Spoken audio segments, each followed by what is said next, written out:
In this video, we want to do a product review for you for the Blue Green test, a rapid test to detect presence of toxins from blue green algae. The test is available through Amazon and distributed by a company called Strands. Hi guys, it's Bee with Modern Canine, and if you follow our channel, then you know we love kayaking and boating with our dogs, and we also hike around rivers and lakes in the summertime. Letting the dogs swim is always fun, and Apollo and Heidi really love it. There have been a lot of scares lately in the last few summers regarding blue-green algae, and we saw several lakes with warning signs and also reports of pets dying from the exposure to the toxin. If you haven't heard of the dangers of blue-green algae, I highly recommend you research the topic. When dogs come into contact with the blue-green algae, they can die within 30 minutes of exposure. Because of this, we have been more and more concerned about letting our dogs play in the water while hiking and camping. I usually do a lot of research and check with local authorities about water conditions prior to going on hikes, but so many states don't have enough resources to test all their lakes and rivers on a regular basis. So I have been searching for a way to self-test for blue-green algae. Well, recently I came across this test on Amazon. It's made by a company called Strands, and it was developed by a university in Finland. We've been using the test on several occasions, and I wanted to share my honest opinion with you. In this video, I will show you how we use the test in real-life situations. Make sure that you watch all the way to the end of the video, as I will also be sharing some quick tips I have gotten from local authorities that can help you assess waters for blue-green algae blooms. So this here is the test kit we received from Strands. It pretty much comes with everything needed for the test. The test kit includes the test cassette, a sample jar, disposable pipette, and disposable gloves. Additionally, you'll need a sample container to collect a sample of the test water. The instructions included in the test say large bucket, but I seldom have room to carry a bucket on my hikes. I decided to use a large gallon-sized Ziploc bag. I find not only was this large enough to hold the test water to submerge the sample jar, but it was also very handy to collect all the materials after the test is finished and to help me safely carry out the waste. I highly recommend that you familiarize yourself with performing this test at home prior to using it on a hike or while camping. Although the instructions are very well written and clearly explain every step of the test process, using the test for the first time was a little scary.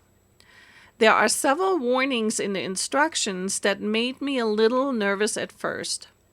But after using the test once, I was actually pretty comfortable with it. So here is a test that we did at a local lake. I always look for a flat surface to set up my test kit.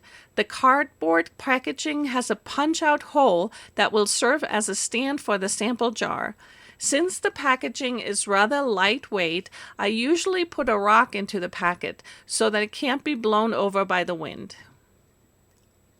Next, I get all the test kit items out of the first pouch.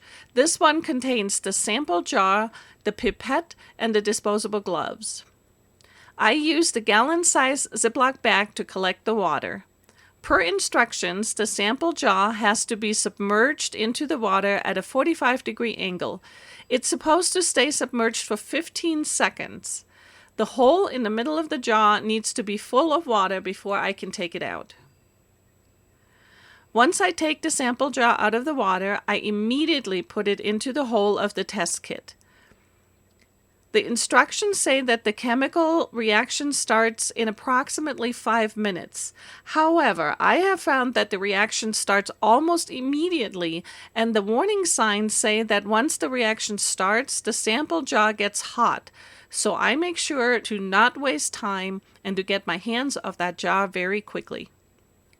You can see it starts to bubble and smoke. Again, the test instructions warn that you should not inhale any of the smoke, so I just step upwind and away from the test kit. The test needs to run 15 minutes. After this time, the bubbling and the smoke should subside. So here's the test cassette. I place it next to the sample jar, and with the pipette, take water from the middle of the sample jar. It takes only 3 drops into the smaller hole of the test cassette. Now it takes a few minutes for the water to draw into the test area. Here you can see the test is clear, only one line at the C mark. In comparison, here's another test we did a few days back at a different lake. This was a positive result with a line at the C and the line at the T. This means toxins are present in the water. If for some reason you do not get any lines on your test kit, then your test is invalid. Once I'm done with the test, I can use the Ziploc bag to collect all the trash and carry it out with me. I'm very careful not to let any of the sample jar water get onto my hands, as it contains chemicals that can harm your skin. I make sure the Ziploc bag is sealed tightly before putting it into my backpack. I was a little confused at first about the instructions on how to properly dispose of the trash, since in the instructions it says the test and all other materials are energy waste. I wasn't sure what that meant. Should they go into a special trash area? I contacted 5 Strands and was told that the entire test kit, once used, can be disposed of as regular trash. So as you can see, the entire test process takes about 25 minutes.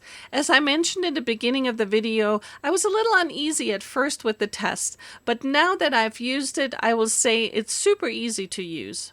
You just have to be sure to follow the instructions outlined in the test kit and be sure not to touch the hot sample jar during the test or let any of the chemicals touch your skin. Okay, as promised in the introduction, here are a few things that you can do quickly to assess waters even if you don't have a 5 Strands test kit with you. When you come up to a body of water, there are a few things that are first indicators of possible blue algae bloom. Number 1, the water has a foul smell. Number 2, the water looks discolored, has greenish foam or scum or mats of algae floating on the surface. And number 3, the water has paint-like streaks in it. If I see any of these signs, I will not allow my dogs near the water. The 5 Strands Blue Green test is something that I now carry with me on all my hikes. I don't want to take any chances with our dogs getting into waters that have blue-green algae. If you love taking your dogs on outdoor adventures, this might be something that you want to carry with you as well. I will leave some product links for you in the description below the video. And if you're looking for more great products for your next adventure, check out our playlist over here. And until next time, keep your paws on the road.